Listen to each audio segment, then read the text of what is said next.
जय हिंद दोस्तों। चलिए दोस्तों बात करते हैं इस एक और क्वेश्चन के बारे में। इस क्वेश्चन में एग्जामिनर ने क्या कहा, a money lender borrow money at 4% per annum and pay the interest at the end of the year.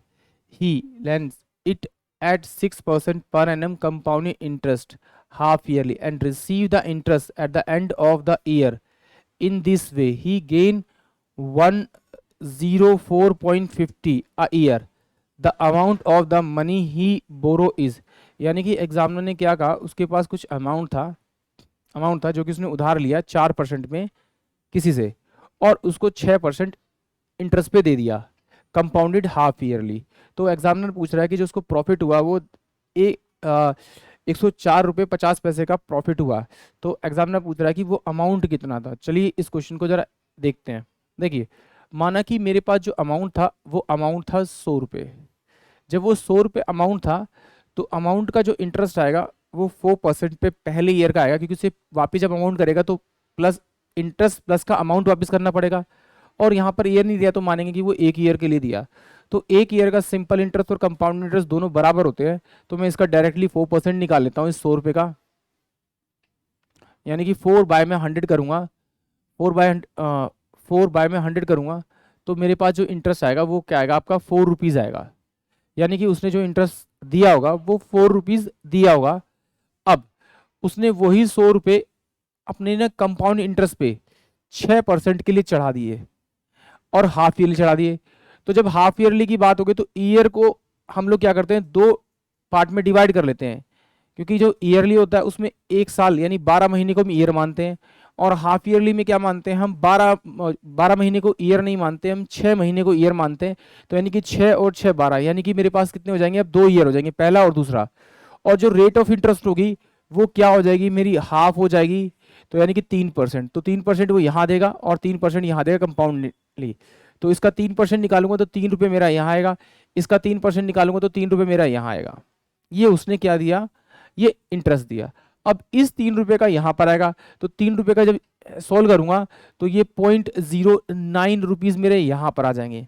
अब देखिए, अब इन को जोड़ूंगा तो मैं, मेरे पास 6.09 रुपीज़ आएंगे, और जिसमें से 4 रुपये तो उसको वापस करने, तो बचा कितना उसके पास है, 2.09 रुपीज़ बचा।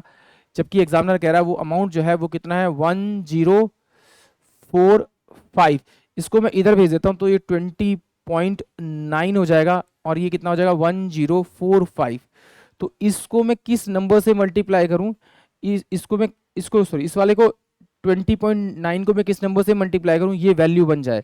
तो मैं इसे किससे मल्टीप्लाई करूँगा, अगर मैं इसे मल्टीप्लाई करूँ 50 से, क्योंकि 0 से मल्टीप्लाई करते ये आ जाएगा मेरा, ये पॉइंट हट जाएगा, तो 9 पंजे 45 और 5 दूनी 10, यानी कि इसे 50 से मल्टीप्लाई करूँ तो मुझे ये अमाउंट मिल जाएगा। इसी से आप 100 को मल्टीप्लाई कर दीजिए, आपको आपका अमाउंट मिल जाएगा। यानी कि उसने 5000 रुपये जो है वो उधार लिए होंगे। यानी कि ऑप्शन जो बी होगा, सॉरी ऑप्शन जो सी होगा वो इस क्वेश्चन का करेक्ट होगा। एक बार फिर देखते हैं कि एक्चुअली क्या क्या है।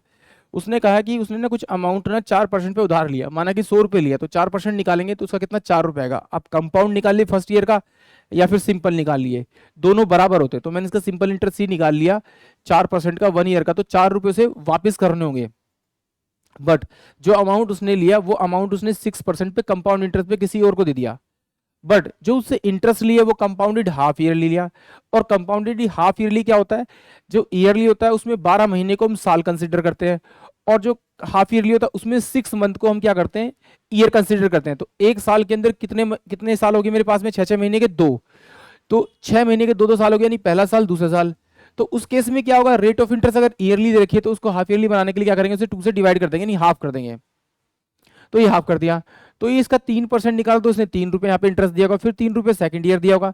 इस 3 रुपये का इंटरेस्ट यहाँ पर आएगा 0.09, इन सबको ऐड किया तो 6.09 रुपीज उसने क्या है रिसीव किए, लिए उसने, और उसमें से 4 रुपये उसने वापस दे दिए जिससे अमाउंट लिया था। तो उसका डिफरेंस आया 20.09 आया, जो एग्जामिनर ने मुझे दे रखा था 104.50। तो मैंने इसको सोल्व करने के लिए जीरो यहाँ पर लिया है, तो 20.9 आ गया, और जब 20.9 को मैं 50 से मल्टीप्लाई करूंगा तो मेरे पास यही अमाउंट आएगा, तो इसीलिए इसी अमाउंट से मैं टोटल अमाउंट को यानी कि एज्यूमिंग प्रिंसिपल को माइनस करूंगा, मल्टीप्लाई करूंगा, तो मेरे पास में 5000 आ जाएगा। यानी कि ऑप्शन जो सी होगा वो इस क्वेश्चन के लिए करेक्ट होगा। आई होप आप सभी को क्वेश्चन समझ में आया होगा। जय हिंद, जय भारत।